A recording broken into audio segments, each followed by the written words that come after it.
І знову добрий вечір. І знову у нас чергова лекція по Revit.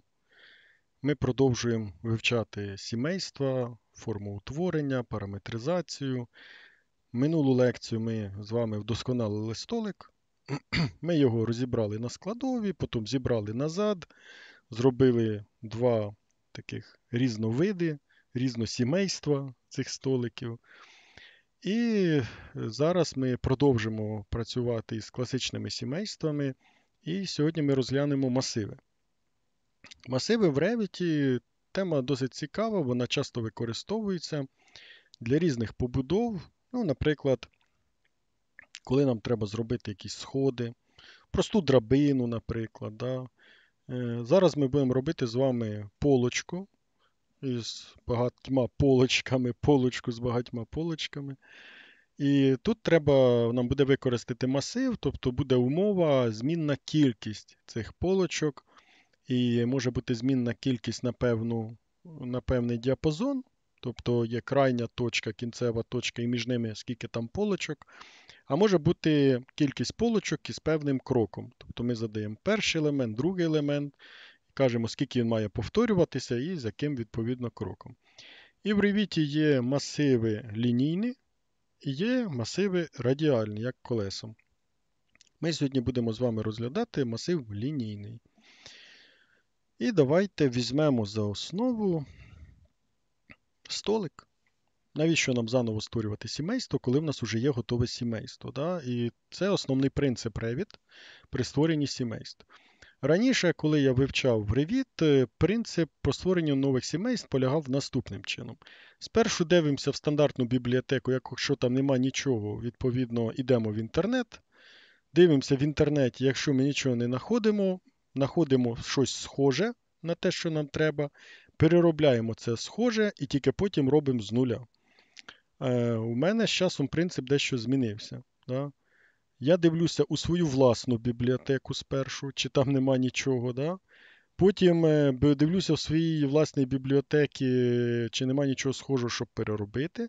І тільки потім роблю з нуля. Я не використовую ніяку стандартну бібліотеку, не використовую ніяких сімейств з інтернету, окрім випадків, коли, ну, наприклад, треба взяти якесь сімейство типу унітаза, якоїсь раковини, яке являє собою фіксовану форму, яку я звідти можу взяти, вставити свій шаблончик і там прив'язати, ну, щоб заново то не моделювати. А всілякі сімейства, які пов'язані із параметризацією і прочее, легше зробити самостійно, особливо коли в бібліотеці вже там тисячі цих сімейств, однозначно знайдеться щось, з чого можна то зробити. Тому у нас є чудовий столик, який ми з вами зробили минулий раз, і зараз ми з нього будемо робити чудову полочку. І так, що нам треба? Значить, ну, полочка. В полочці є 4 стійочки і є полочки-полочки. От столешня верхня у нас буде полочкою, і, відповідно, ніжки у нас стануть каркасом для, відповідно, нашої великої полочки. Значить, що ми робимо для цього? Значить, ну, по-перше, нам треба відкрити цей столик, який ми робили минулий раз, той, який складається з окремих компонентів, і той, який названий там у мене 00101, тобто без всяких скруглень і без круглих ніжок. І в першу чергу його треба відразу зберегти як. Тому що якщо ми зараз будемо його міняти, потім випадково збережемося, і тоді в нас буде, ну, якось не дуже, да, хорошо. Буде шелф. Значить, далі, по матеріалу XX у мене це загального призначення, RA прямокутна, відповідно. Ну, різнотип хай буде такий. Добре. Значить, шелф і, відповідно, зберігаю столик. Да? Тепер у нас є компоненти, да, із яких ми то робили. І, відповідно, ці компоненти нам потрібно відкрити. Із диску P я їх сюди зберігав Families. І тут, до речі, у нас є копії файлів резервних, і від яких ну, бажано час від часу позбавлятися. Для того, щоб позбавитися від усіх цих копій, можна, звичайно, так вручну через Ctrl їх попробувати повибирати, але краще за все зробити пошук. Умова пошуку наступна. Відкриваємо кавички для того, щоб прописати в межах них зміст пошуку. Ставимо зірочку, це значить будь-яка кількість символів, будь-який символ, який ми хочемо вказати. Потім, наприклад, крапочку 2 нулі. Потім два знака питання, це значить замінюємо будь-який символ двічі. Потім ставлю ще одну крапочку RFA і закриваю відповідно кавички. Тобто, що я зробив? Я зробив відповідний пошук оцього закінчення, це і крапочки із цифрами в кінці. Чому в кінці два знака питання? Тому що у нас є, ось бачите, 11. Да? Якщо б тут поставив зірочку, то у нас могли б перемішатися код, наприклад, із самої назви сімейства. Тому поставив два знаки питання, щоб точно було 11, наприклад, в кінці. Тому що якщо тут поставлю, наприклад, 0, то в нас 11 в пошук не вийде. Тому в даному випадку знак питання це заміна будь-якого символа, який є в пошуку. А зірочка заміна будь-якої кількості будь-яких символів в даному пошуку. І от коли я зробив цей пошук і ось знайшов ці сімейства, і щоб кожен раз заново мені не здійснювати цей пошук, є функція. От тут у нас є вкладочка пошуку, і тут є зберегти пошук. Якщо у вас Windows 11, то треба правий клік зробити десь у провідничку, і тут буде також зберегти умову пошуку. Вибираю зберегти умову пошуку, відповідно, там, де у вас знаходяться сімейства, я можу зберегти цю умову пошуку для повторного користування.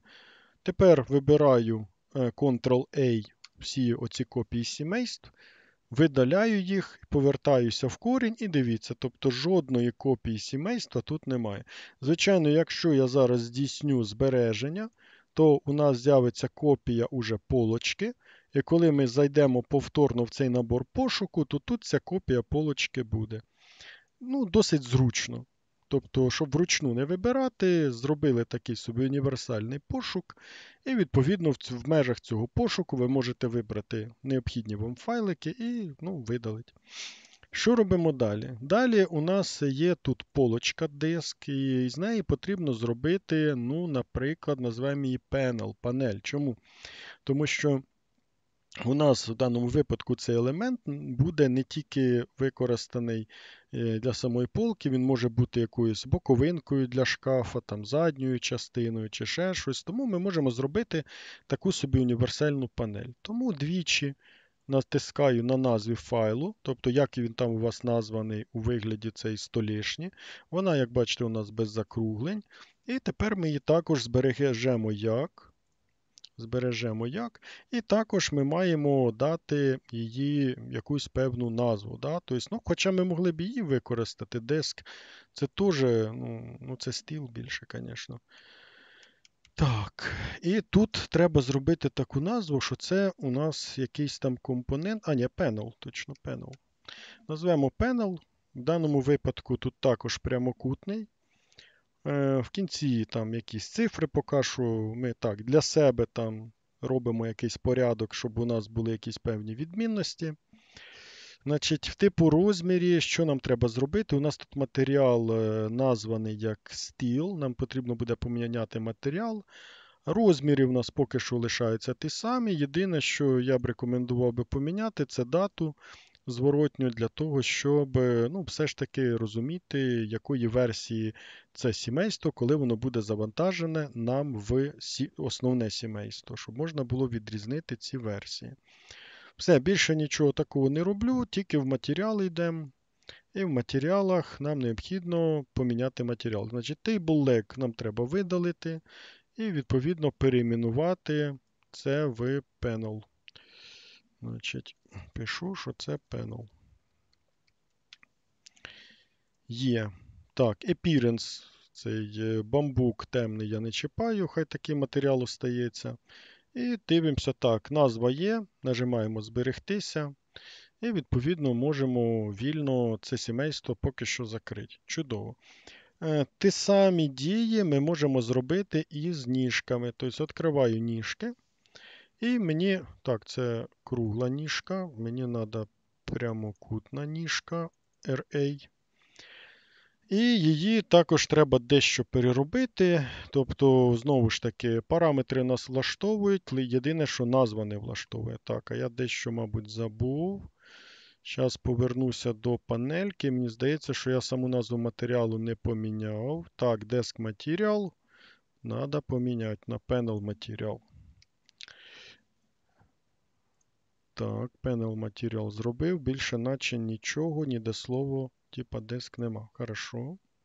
Тобто, якщо щось забули, завжди не бійтеся повернутися, внести ці зміни, тому що якщо ви будете потім це сімейство розмножувати, завантажувати скрізь, ця помилка буде тільки наслідуватися.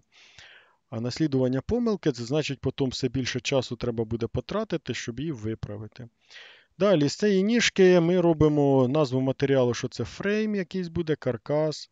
Відповідно, сам матеріал нам також треба перейменувати і назвемо його також як фрейм. Rename і назвемо його як фрейм. Як каркас, з великої букви бажано.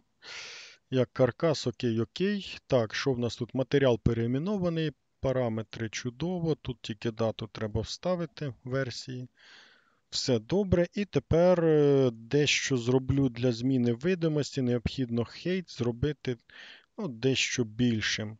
Хай буде 1850, трошки так повище, щоб візуально можна було фрейм відрізнити від лего, від ніжки. І тепер зберегти як обов'язково. Так, не вспів я зберегтися, тобто не замінив лег случайно. І тепер пишемо тут frame. Все, перейменували, нажали зберегти. Все, у нас є ніжка. Закриваємо. Що тепер треба зробити в цьому столику? Зробити ті самі дії. Треба перейменувати спершу матеріали, значить disk це panel буде. Перейменували. Leg це frame тепер також перейменовуємо. Чудово. Дивимося дату, також дату треба вказати. Знову ж таки, це питання до самоорганізації, щоб потім пам'ятати, де ви що зробили. Окей. Значить, тепер в менедж потрібно зайти в матеріальчики і те саме зробити з цими матеріалами. Чому? Тому що якщо ми цього не зробимо, то в нас буде халепа, що ми зараз, якщо оновимо ці компоненти, які тут ще desk і leg, то в нас буде ситуація, що сюди разом з ними прийдуть нові матеріали. Нам цього зробити не треба. Тому нам спершу треба перейменувати існуючі матеріали, щоб не відбулося ніякої заміни. Все, є panel, є frame, окей. І тільки тепер ми можемо зробити заміну. Наприклад, кругла ніжка мені сімейство не треба, я її видаляю. Desk нажимаю Reload і відповідно замінюю його на Panel. Тільки будьте уважні, щоб випадково не замінити на сімейство, яке є резервною копією, тобто з крапочкою, нуликами в кінці. Нажимаємо Open і замінюємо існуючу версію разом з параметрами. Замінили. Панель. Тепер те саме робимо з ніжкою. Правий клік, жмемо Reload. Є в нас leg і є в нас, наприклад, frame. Вибираємо Open і також замінити разом з параметрами. Що в нас в результаті виходить? Коли я вибираю верхню столешню, то вона вже названа як Panel. Перевірити її по даті можна, це коли нажмемо Edit Type, і відповідно ось навіщо нам ця версія. Тому що коли ми дивимося на сімейство з диска, то ми і так можемо побачити його дату зміни. Але в самому редакторі Revit, тут нема ніякої дати, яка б відповідала, коли цей компонент був завантажений, чи створений, чи модифікований. Тому для того, щоб це відстежувати, необхідний нам додатковий параметр версія, в яку ми вписуємо відповідну версію Revit, в якому ми це створюємо, і дату в зворотному порядку. Плюс крапочка 1 в кінці, якщо ми будемо протягом дня робити там якусь кількість модифікацій. Чудово, вибираємо відповідно якусь із ніжок, також дивимося, це вже не ніжка, а фрейм.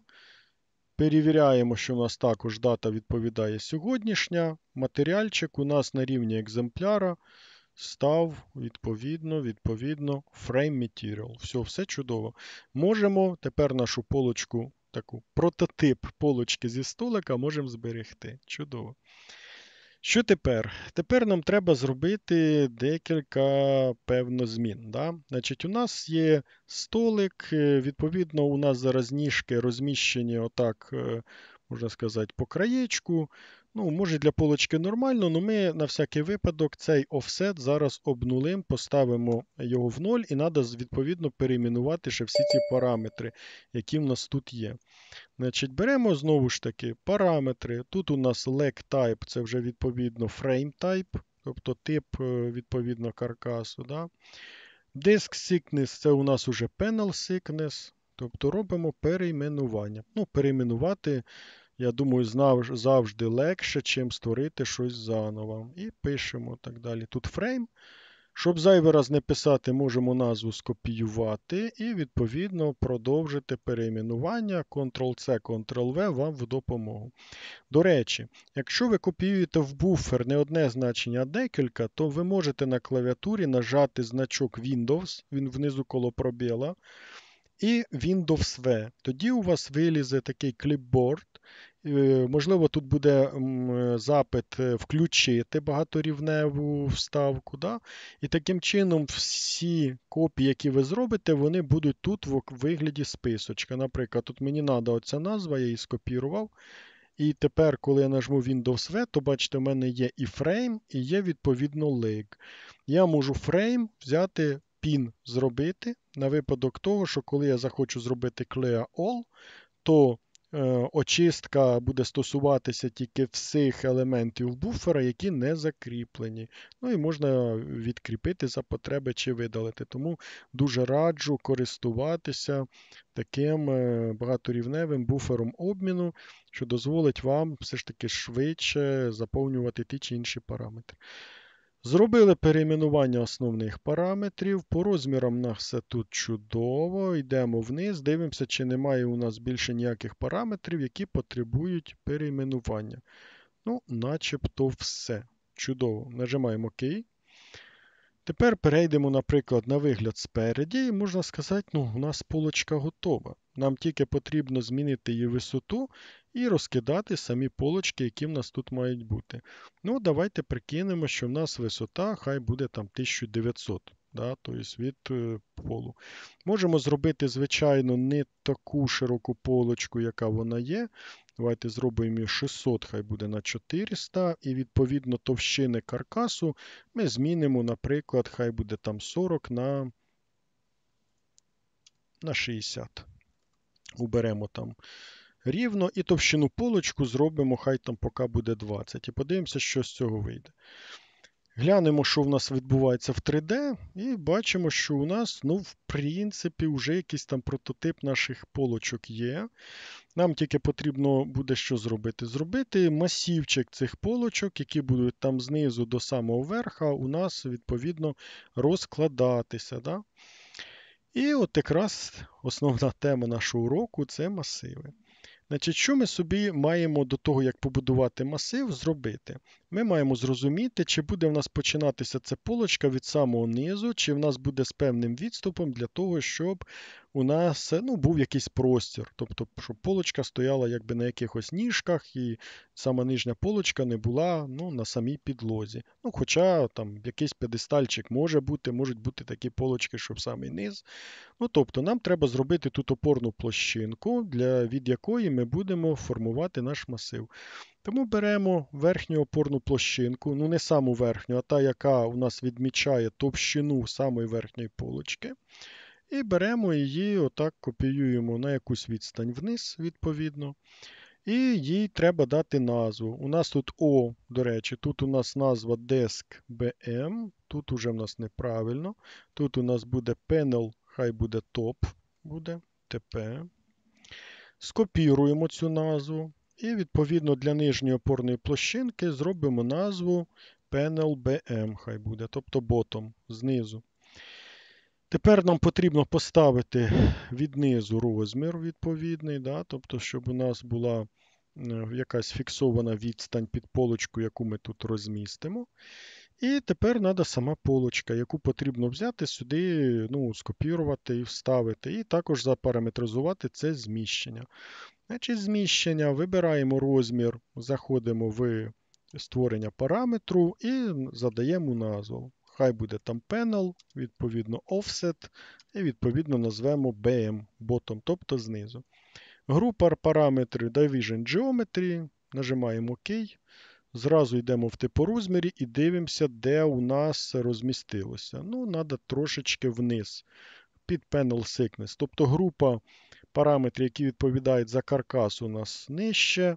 Тобто, відповідно, все, що...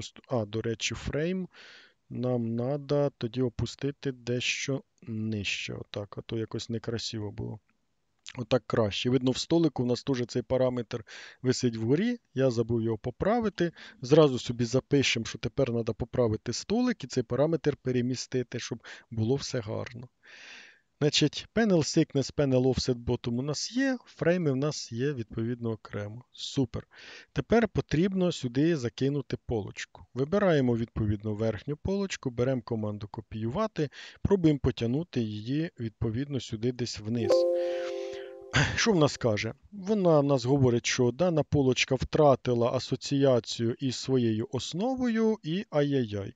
Що нам треба зробити? Знайти нову основу. Відповідно, Edit Workplane, Pick a Plane, вкажемо, і відповідно таким чином ми прив'язалися до цієї основи і рухаючи опорну площинку, з якою пов'язана полочка, вона в нас рухається також. Супер.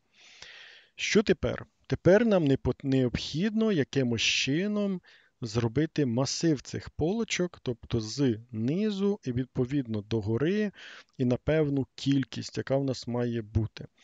Як робиться масив? Значить, є у нас ця полочка, є. В неї є асоційовані всі параметри, тільки немає чомусь асоційованого параметра матеріалу. Як це в нас так? Це що я в столику теж цього не робив. Ай-яй-яй, уже дві помилки. Я допустив. Опять записуємо, що треба взяти, відкрити обов'язково столик, який ми з вами робили минулий раз. Де в нас цей столик? Відкриваємо його. Ай-яй-яй, недоліки. Вибираємо верхню столішню. О, а тут асоційовано. Це видно, коли замінювали, там у нас помінялась назва параметру із деску на інший, і Revit розірвав зв'язочок. Ага, тоді, в принципі, не сильно страшно. Єдине, що у нас тут некрасиво, це leg. Треба опустити вниз отак. Да? Тобто вже раз сюди зайшли, внесемо зміну і, відповідно, поміняємо дату його створення. Тобто внесли модифікацію. Дату можна записати, нажимаємо зберегти, закриваємося. Потім згадуємо, що в нас таких столика два.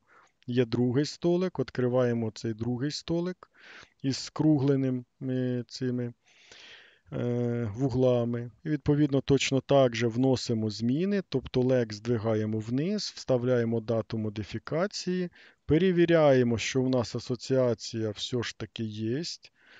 Зберігаємося і закриваємося. Тобто це не займає багато часу для того, щоб внести зміни. Головне ці зміни внести своєчасно в бібліотеку, і потім, якщо ви працюєте в компанії і знаєте, що це сімейство вже десь використовується, треба або зайти в ці проекти і оновити це сімейство, або сказати колегам, що я тут знайшов помилочку, я її виправив, будь ласка, оновіться. Тобто це важливо робити, не просто побачили і на потом собі в голові лишили. Ні, це треба зафіксувати або виправити відразу, особливо, якщо це така невелика проблема. Дуже рекомендую вам це робити. Значить, відповідно, нам що треба зробити? Нам потрібно параметри на панельку поставити, і в нас також відбувся розрив параметру асоціації матеріалу для наших каркасів. Правий клік вибрати всі екземпляри у всьому проєкті. 4 штучки, бачите, Furniture. І також їх асоціюємо із параметрів матеріалу. Тобто, ще раз, коли ми в компонентах поміняли матеріал і завантажили сюди, у нас може відбутися розрив певних параметрів. І треба дивитися, щоб не забути ці зв'язки поставити назад. Чудово, збереглися. І тепер нам потрібно зробити масивчик. Щоб зробити масив, ми вибираємо нижню полочку і дивимося, отут в стрічці у нас є кнопочка Array. Можемо так нажати, подивитися, потримати, подивитись коротке відео, що вона значить. А значить наступне, що вибрали певну кількість елементів і таким чином розмножили. Нажимаємо. Коли нажали, нам зразу потрібно дивитися під стрічку. Там в ній у нас, відповідно, є певні варіації побудови нашого масиву. Є масив, відповідно, лінійний, є масив радіальний. Лінійний, як казав, це у нас по якомусь напрямку, радіальний це по якомусь колу із певним кутом. Ми поки що розглядаємо лінійний. Далі у нас є опція Group and Associate. Це значить, що після створення елементу масиву можна буде кількість елементів змінити. Тобто, наприклад, я ось оберу груповий, кількість елементів ставлю, наприклад, хай буде там 4. І в нас є створити масив із кроком, тобто я вказую перший елемент і наступний, після котрого буде третій і четвертий. Тобто буде фіксований у нас крок і кількість. Да? Або є last. Це значить, що у нас буде вказаний початок масиву, кінець масиву, і між ними буде кількість елементів, відповідно. Ну, мене цікавить зараз less, тобто мені треба від звідси і, наприклад, аж сюди поставити рівненько догори, да? І буде створено 4 елемента. Що значить асоційований масив? Це значить, що я в будь-який момент можу поміняти кількість, бачите, на ту чи іншу. Відмінюю зараз. Роблю декілька відмін. І тепер дивіться, що буде, коли я зроблю масив і зніму Group and Associate. І поставлю точно так же 4, поставлю last і відповідно пробудую ці полочки. В результаті ми отримуємо всі полочки окремими елементами, не зв'язані між собою, і кількість їх ми змінити не можемо. Тобто це також зручна опція для копіювання. Тобто, якщо ви знаєте, що вам елемент потрібно скопіювати на певну відстань з певним кроком в певній кількості, то щоб це не робити кожен раз копіювання, можна зробити це масивом, але не зв'язаним. Значить, коли ми тільки що робили масивчик, у нас ще виник момент, це пов'язаний з тим, що верхня полочка також може бути на певній відстані зверху. Значить, що ми зробимо? Ми можемо взяти, відповідно, верхню опорну площинку, також її скопірувати, наприклад, десь сюди нижче, і, відповідно, поставити розмір, який буде визначати нам висоту. Виберемо також тут зміщення. Виберемо цей розмір і трошки його здвинемо, щоб вони були на одному рівні. І тепер необхідно назначити параметр. Значить, щоб не вводити параметр заново, я його можу скопіювати. І тепер виберу, добавлю, вставлю і тепер offset TP зроблю. Тобто здвиг зверху. Група параметрів, звичайно, Division Geometry, жмемо ОК і маємо відповідно тепер ще додаткову опорну площинку, до якої ми побудуємо масив. Значить, дивимося, що в нас з цим параметром, ось він є, відповідно, його треба відразу відсортувати трошки нижче.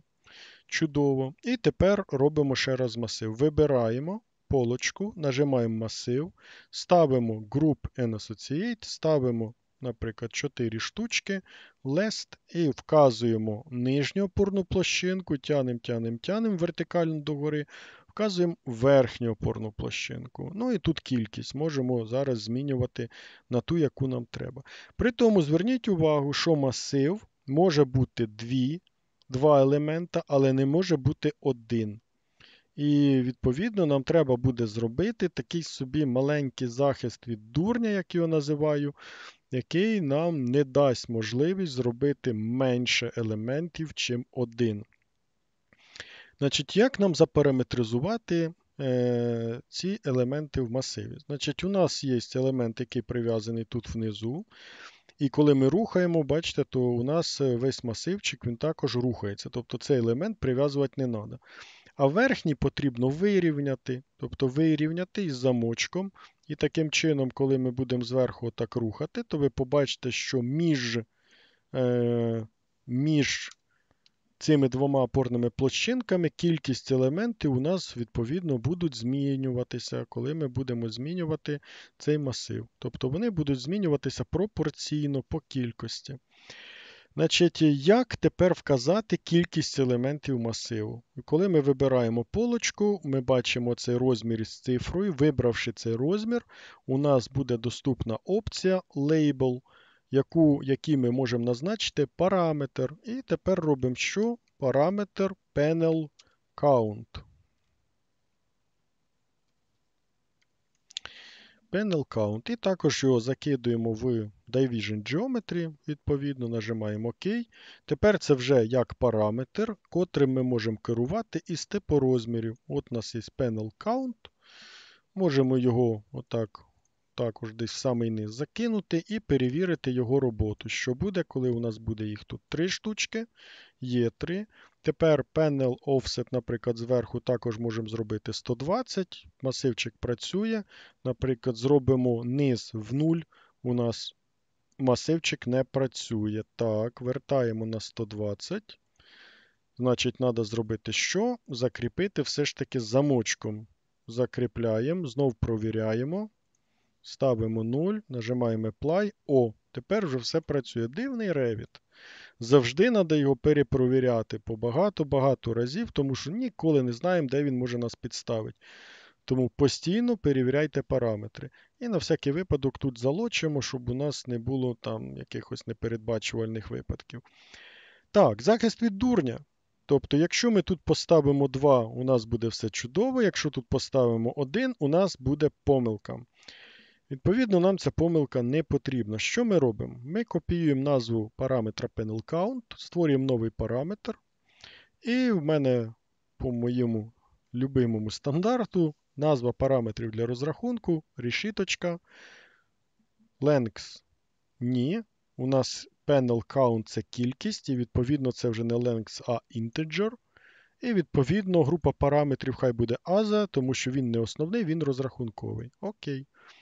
Є в нас цей panel count. Тепер потрібно прописати формулу. Формула яка? Якщо, тобто if, відкриваємо дужечку, panel count менше 2, тобто менше 2, да? Значить 2. Іначе panel count. Все. Розділення умов у нас здійснюється за рахунок коми. І відповідно таким чином у нас тут 3, тут 3. Якщо я тут ставлю 2, то у нас тут 2. Якщо ми поставимо тут 1, то тут буде 2. Але помилка не зникає. Чому не зникає? Тому що нам потрібно зараз поміняти асоціацію. Тобто вибираємо будь-який елемент масиву, вибираємо розмір, на якому прив'язаний у нас параметр. І відповідно, отут де label, ми міняємо із цього panel count на цей panel count. І знову перевіряємо роботу. Значить, ставимо тут двієчку, все працює.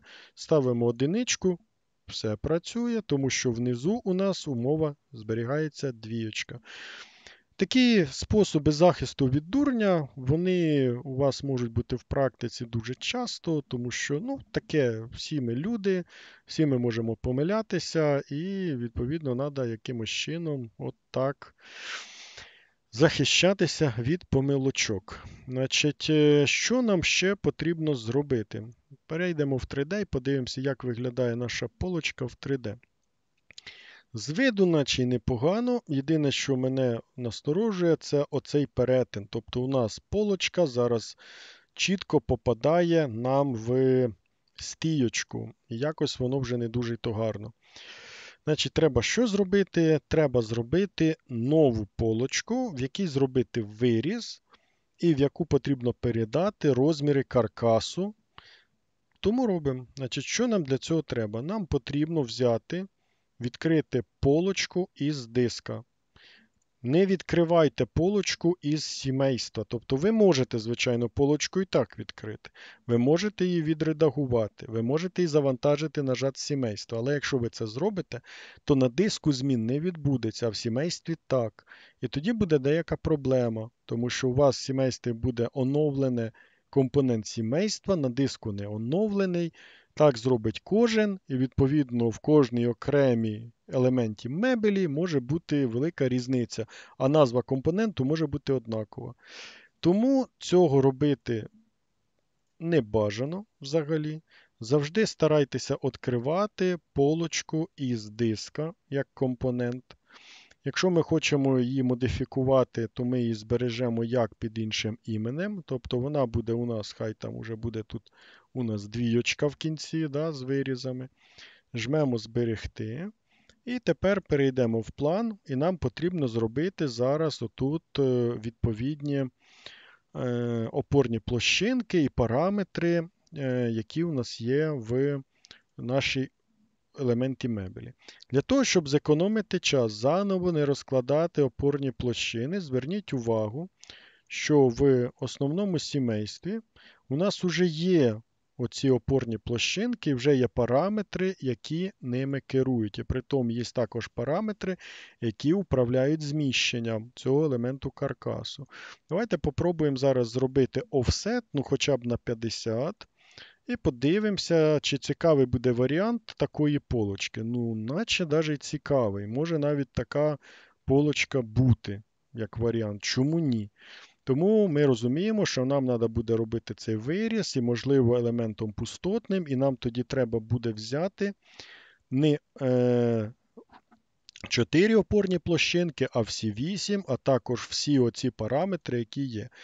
Але для того, щоб у нас при копіюванні оці всі параметри і оці опорні площинки стали гарно там же, в компоненті полочки, нам потрібно зробити в цій полочці такі самі розміри 600 на 400, іначе нічого не вийде. Красиво.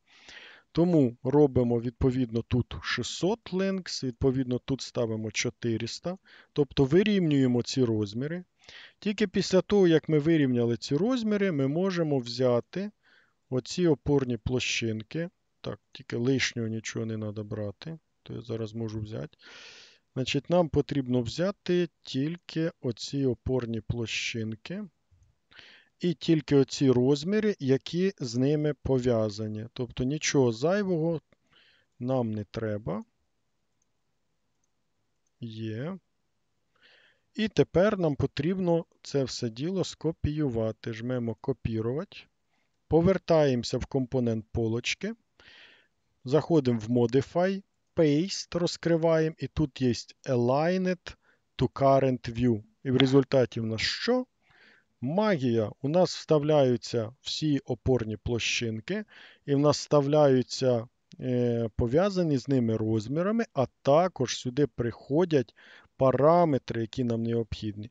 Єдине, що вони сюди приходять не ті сортування, яке нам треба, ну це не страшно, ми його можемо змінити. Таким чином, ми зекономили багатько часу. Да, ми потратили трошки часу, щоб вирівняти розміри компоненту полочки, щоб вибрати елементи, які нам треба, вставити їх, але ми з вами не створювали всі ці 8 опорних площин, не створювали з вами всі ці 8 розмірів, не назначали їм параметри, не прописували ці параметри.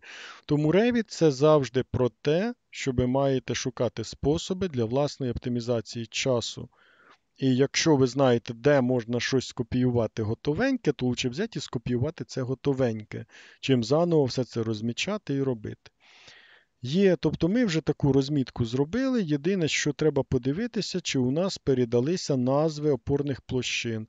Назви опорних площин чудовим чином також передалися, і знову ж таки вам плюс до часу. Єдиний недолік – це назви. Назви нам треба поправити, бо тут уже фрейм. І тут уже ми якраз не про оптимізацію часу. Я помилився, я відміняюся. Я вертаюся тепер в основне сімейство. Ай-яй-яй.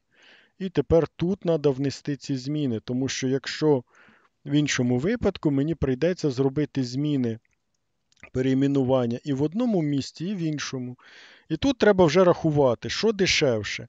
Чи 4 рази було мені проклацати все це і не вибирати, чи що мені треба було з цим зробити. Ну, я вже відмінив і зараз проклацую тут назви. Тепер мені потрібно заново все це повибирати. Тобто завжди в голові, поки працюєте, продумайте, що вам краще, що вам дешевше, для того, щоб зробити ці зміни. Тобто це основа сімейства ділення, сімейства производства. Копіруємо, йдемо сюди, Paste, Current View, все. У нас все сюди прийшло, перевіряю. Тут уже скрізь у нас вказані фрейми. Я думаю, логіка вам більше, чим зрозуміла, як з цим працювати.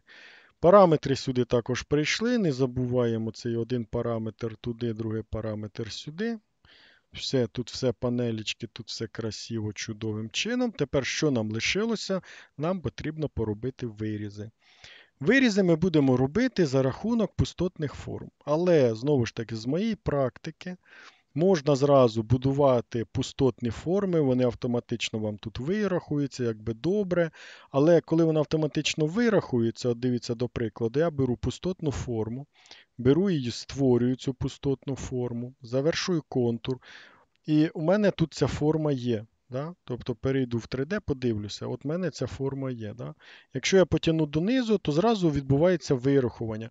Але при цьому вирахуванні мені буде потім важко її цю форму вирівняти, якось там прив'язати. Тобто це мені буде потім доставляти лишнього клопоту. Для чого цього клопоту лишній раз не доставляти, я завжди роблю як? Я створюю форму спершу суцільну. А потім уже цю форму суцільну я перетворюю в пустотну. Тобто таким чином я краще бачу візуально те, що я створив. Перейдемо на вигляд спереді. Є. Можемо тепер що зробити? Вказати нижню опорну площинку. І тепер можемо вказати товщину, відповідно в даному випадку height, форми, яка тут у нас утвориться. В 3D це виглядає ось так. Матеріальчик не назначений, він і не треба, і нам потрібно тільки перекинути із соліда на Void. І тут ось є пустотна форма. А тепер уже цю пустотну форму можна зробити cut і вирахувати таким чином. Тобто, ще раз, якщо ви створюєте пустотні форми, можна їх створити відразу пустотними, вони зразу автоматично вирахуються з усіх форм, які вони тільки побачать, суцільних. І це якби плюс і великий мінус. Тому краще створити спершу суцільну форму, прив'язати її як треба, візуально її проконтролювати і вручну потім вирахувати звідки це потрібно. Є. Тепер вибираю її, і що мені треба? Скопіювати. Отут Multiple стоїть декілька разів. Прив'язуюсь отут в куточку і, відповідно, здійснюю її копіювання. Escape. Вибираю, відповідно, Edit, вернись. І тепер здійснюю вирівнювання. При тому Revit, дивіться, що цікаво, якщо я зайду в видимість графіку вигляду, ось у View, Visibility Graphics, в Annotation Categories, тут є в Dimensions в розмірах, є Automatic Sketch Dimensions. Це автоматичні розміри побудов. І в даному випадку, бачите, вони тут 0,00, тобто вони установлюють нульові залежності між найближчими опорними площинками, відповідно, побудовами. Але бувають ситуації, коли ми порухали контур і залежність вже перескочила на другу опорну площинку. Тоді, звісно, можна вручну перекинути цю залежність назад. Але коли ви встановлюєте вирівнювання і закриваєте замочки, то відповідно оці тимчасові розміри залежності, вони зникають. І це вже гарантовано, що у вас зв'язочок встановлений належним чином. І Revit не буде сам думати, якщо вдруг пустотна геометрія вирівняється з цією опорною площинкою, якщо офсет стане в 0, вдруг додумається зацепитися за іншою опорною площиною і не послідувати обратно. Тому старайтеся в Revit завжди робити прогнозовані залежності. Не довіряйте йому ніколи на його власний розсуд. Він все одно ці залежності вставить так чи інакше, чи замочком, чи оцим тимчасовим розміром. Але коли ви це поставите вирівнюванням, так, ви втратите додатковий час на простановку, але в результаті це буде значно контрольованіший результат, чим це ви довірите всліпо Revit. І тому я не рекомендую йому довіряти, він буває дурить і дуже сильно. Все, зробили. Тепер переходжу в 3D. Є в нас чудова така річ. Провіряємо. Пробуємо Frame Offset в 0. Чудово. Пробуємо змінити розміри вирізів. Чудово. Можемо повернути то тепер отак назад. Чудово. Дата у нас відповідає хорошо. Назва відповідає чудово. Закриваю невидимі вікна, нажимаю зберегтись. І завантажую тепер у цю полочку вже в сімейство. Єдине, що мені хочеться, мабуть, ще зробити, це перевірити, мабуть, такі загальні зміни. Тут треба проклацати лог. І тут попробувати все ж таки змінити параметри. Хай тут буде 500, хай тут буде там 700. І перевірити, чи рухається все в іншому напрямку. Тобто, ну, на всякий випадок, а то таке. Revit любить думати самостійно. І це не завжди хорошо. Значить, що ще хочеться зробити? Я модифікував цю полочку. І тепер хочеться, щоб для краси, коли ми зайдемо, зараз видалю тут копії. Коли зайдемо в місце знаходження наших компонентів і зробимо екстра прев'ю, то хочеться, щоб у нас оці панельки виглядали якось однаково. Тому що столешні у нас ось так виглядять, і панель так само. Хочеться, щоб була хоч якась трошки різниця. Відповідно, що нам треба зробити? По-перше, давайте все ж таки поміняємо матеріальчик на якийсь інший. Тобто перезавантажимо, бамбук уже нам приївся, надоїв. Давайте виберемо також дерево, wood, і давайте, що ми візьмемо? Хай буде ось щось біленьке. Ні, Ashdor мені не подобається. Ось, бірг написаний. Хай буде якийсь бірг. Нажимаємо ОК. Тепер що треба зробити? В Manage, Purge Unused. Треба видалити попередні зв'язані матеріали. Бачите, їх ще, оказується, тут є. Тому треба взяти їх вибрати. Вони ще в нас ідуть із ліжка чи звідки. Коротше, здалеку звідкись. Зберігаю. Тепер, відповідно, відкриваю і вибираю панельку, яка була створена раніше. Відкриваю її. Також внесу певні зміни. Так, а що в мене? У мене мишка вимкнулась. У мене потухла мишка. Продовжуємо. Відповідно, відкриваю попередню полочку вихідну. Також її привожу в такий порядок 600 на 400, відповідно. Тут 20 є. Робимо їй отак красиво. Раз, Save View, Save Current View as Home, Manage. Йдемо в матеріали. Відповідно, також заміняємо візуальний образ. Шукаємо Wood, шукаємо цей бірг. Бірг це, я так розумію, береза, мабуть. Окей. І тепер Purge Unused. І нам потрібно видалити тут зайві візуальні образи, щоб вони в нас тут навіть не висіли. Все, зберігаємо, закриваємо і загружаємо в нашу збірну полочку із заміною параметрів. Матеріал не заміниться, зараз будемо замінювати його окремо. Вибираємо полочку з вирізом, також сюди завантажуємо. І там треба її розмістити. Поки не спішимо її розміщувати. Що ми зробимо? Нам треба поміняти матеріали для нашої панельки тут так само. Як бачите, при оновленні матеріали чогось не додумується обновитися. Тобто він не бачить, що звідти приходить новий матеріал, і треба це робити вручну. Така собі приємність. Приємна неприємність, можна так назвати. Значить, поміняв, щось з освітленням різко стало. Тобто у нас там прямо щось реалістик некрасивий став. Робимо звичайне текстурування. Значить, матеріальчик є, і треба зачистити від зайвих матеріалів, які у нас тут накопилися. Тобто візуальних образів цих матеріалів. Убираємо. Чудово. Значить, що тепер? Тепер ми завантажили сюди нову панельку, і потрібно її тепер тут застосувати. Як її застосувати? Вибираємо елемент масиву. Ось він є, і тут написано Array Group. Я не люблю просто так оставляти Array Group, я відповідно напишу ASK Panel. Тобто, щоб знати, що це масивчик, він таки зв'язаний з панелькою. Нажимаю редактувати групу, вибираю вихідне сімейство полочки і міняю її типорозмір на інше сімейство. Ось воно є.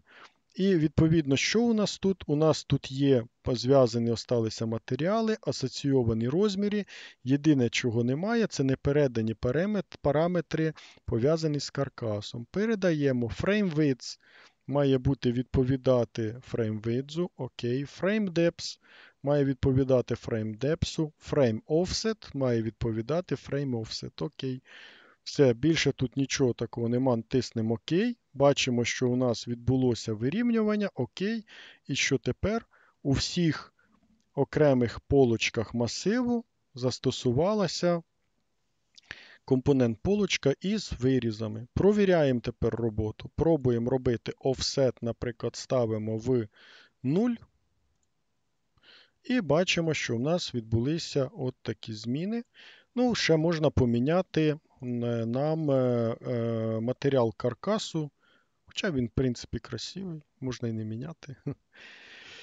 Все, у нас, по суті, вже все готово. Єдине, що можна попробувати, змінити ще висоту, бо ми її точно ще не провіряли, і попробувати дещо змінити габарити для того, щоб переконатися, що в нас таки все працює належним чином. Все працює належним чином. Тобто поставлену задачу ми з вами виконали.